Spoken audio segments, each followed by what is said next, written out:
પછી મોનાબેન છે, જવનિકાબેન છે, પછી પારગી સાહેબ છે,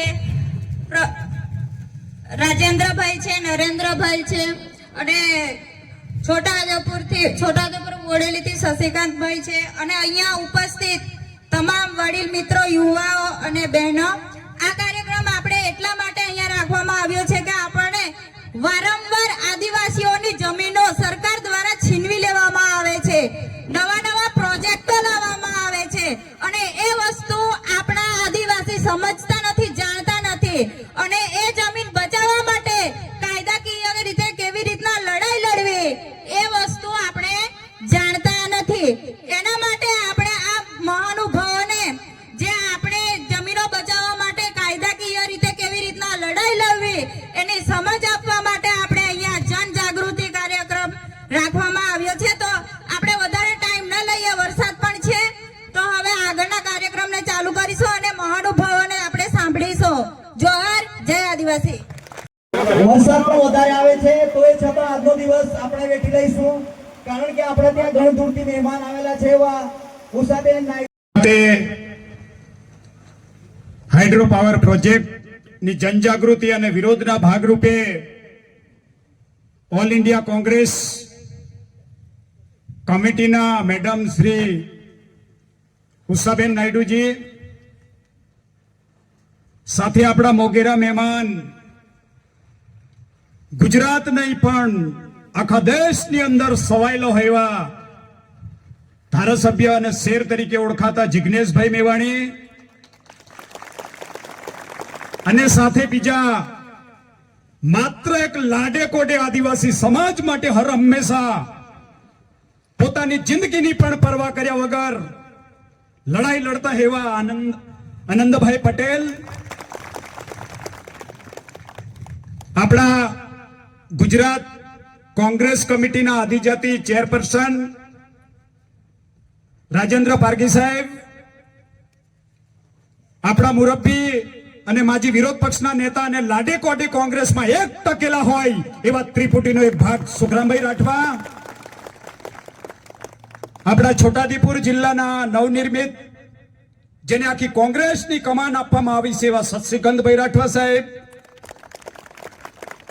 અને અમારા છોટાઉદેપુરના ફાયર બ્રાન્ડ અને સિંહ નેતા એવા અર્જુનભાઈ રાઠવા પ્રોફેસર સાહેબ,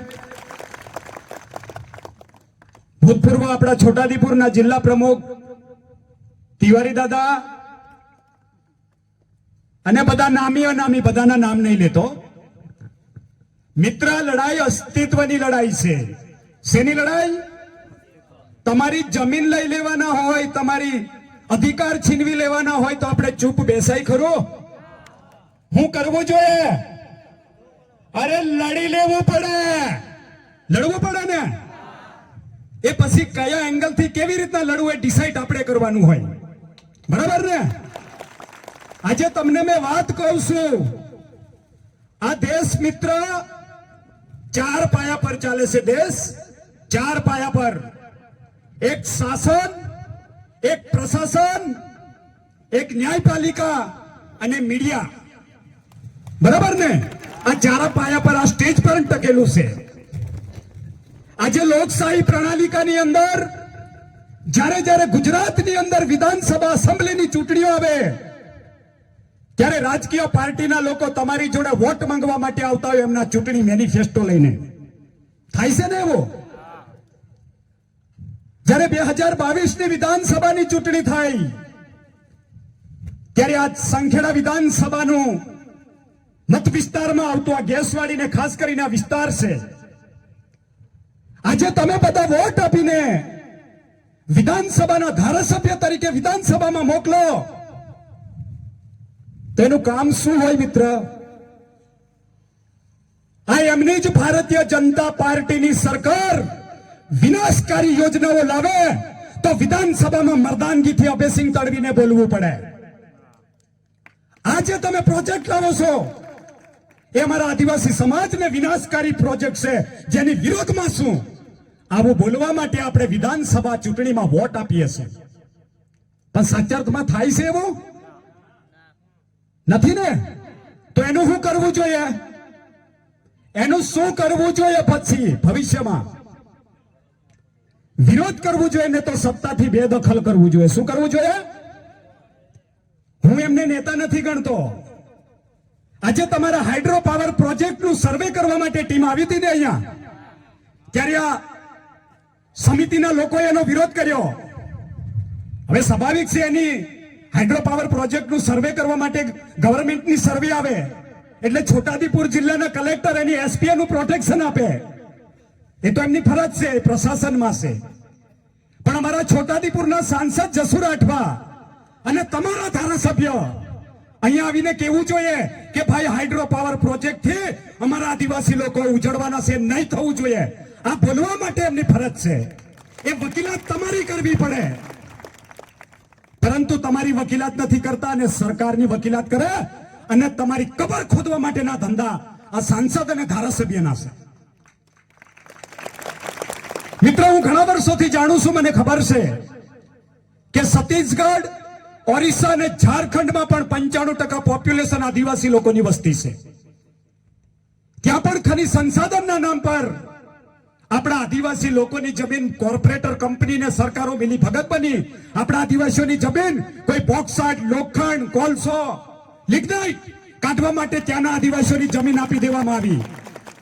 ત્યાંના આદિવાસીઓ આજે પણ લડાઈ લડે છે, પણ જમીનના બદલામાં એમને કોઈ જમીનનો ટુકડો નથી આપ્યો અને પોતાની જમીન લેવા માટે સરકારની સામે આંદોલન કરે છે, લડાઈ કરે છે. તો આ સત્તામાં ભારતીય જનતા પાર્ટીની બેસેલી સરકાર એને નક્સલવાદ અને માઓવાદના નામ પર એન્કાઉન્ટર કરીને મારી નાખવામાં આવે છે. એ પરિસ્થિતિનું નિર્માણ ગુજરાતમાં પણ થઈ ચૂક્યું છે. અમે ઘણા લોકોને કીધુંલા કે સરદાર વલ્લભભાઈ પટેલનું સ્ટેચ્યુ બનાવવાથી આદિવાસીઓની કબરો ખોદાવાની છે. સરદાર વલ્લભ પટેલ અખંડ ભારતના નિર્માતા છે અને 552 રાજાઓને ભેગા કરી અખંડ ભારતનું એને નિર્માણ કર્યું અને ભારતના પ્રથમ ગૃહમંત્રી હતા. સરદાર વલ્લભ પટેલની પ્રતિમા બનવી જોઈએ, એનો અમને વિરોધ નથી, પણ સરદાર વલ્લભભાઈ પટેલનું નેટિવ પ્લેસ કરમચંદ છે તો ત્યાં બનવું જોઈએ, કેવડિયામાં બનવું જોઈએ, ત્યાં બનવું જોઈએ ને. અને સરદાર વલ્લભભાઈ પટેલનું સ્ટેચ્યુ બનવાથી ત્યાંના આસપાસના આદિવાસી લોકોની જોર જુલમ કરીને 73 અને 73 વાળી જમીન સરકાર લઈ લીધી. આજે પણ પોતાની જમીન માટે સરકાર સામે લડે તો 24 કલાક આ પોલીસના મિત્રને ત્યાં 24 કલાક પહેલા મૂકી દેવામાં આવે છે જ્યારે વડાપ્રધાન, મુખ્યમંત્રી જાય. તો એનાથી ગુજરાતમાં પણ શરૂઆત થઈ ચૂકી. આજે સરદાર પટેલનું સ્ટેચ્યુ આવ્યું, આજે હાઇડ્રો પાવર પ્રોજેક્ટ છે, કાલે આંબેડકરમાં અર્થ રિલેટ કાઢવાના, પછી ઇકો સેન્સિટિવ ઝોન આવશે. અમારા આનંદભાઈ તાપી પાર લિંક માટે લડી રહ્યા છે. એવી અનેક યોજનાઓ લાવીને ઉમરગામથી અંબાજી સુધી ટ્રાઇબલ બેલ્ટમાં ખૂબ મોટા પ્રમાણમાં ખનિજ છે. એ ખનિજ પર આ સરકારની નજર છે. એટલા માટે કહું, ચેતી જજો. બરાબર છે? બાકી આ તમારું ભારતીય જનતા પાર્ટીના તમારા પ્રતિનિધિઓ છે ને, એ તમારા નેતા નથી, પાર્ટીના દલાલો છે. બરાબર કાનમાં ફિટ કરી લેજો. એટલે આ લડાઈ ગાળો બોલેતા હો તાલી નહીં પાડતા, કમસે કમ હમલો. આપણા લોકોને તાલી પાડીને એટલી હદે આ લોકો બનાવી નાખ્યા, કોઈ ગાળો બોલતો હોય તેઓ તાલી પાડે, એ પરિસ્થિતિ છે. એટલે લડી લેવાના મૂડમાં રહો. આપણી સાથે કોંગ્રેસ બિલકુલ આક્રમક મૂડમાં તમારા હાઇડ્રો પાવર પ્રોજેક્ટ હોય, આંબાડુંગરનું અર્થ રીડર હોય, એ સિવાયનું કોઈ ઇકો સેન્સિટિવ ઝોન હોય, બીજી કોઈ પણ યોજના આવે તેના માટે લડવા માટે અમે તમારી સાથે છે. આપ સૌ મને શાંતિથી સાંભળ્યો એ બદલ આપનો આભાર. જોહાર. જય આદિવાસી, જય ભારત.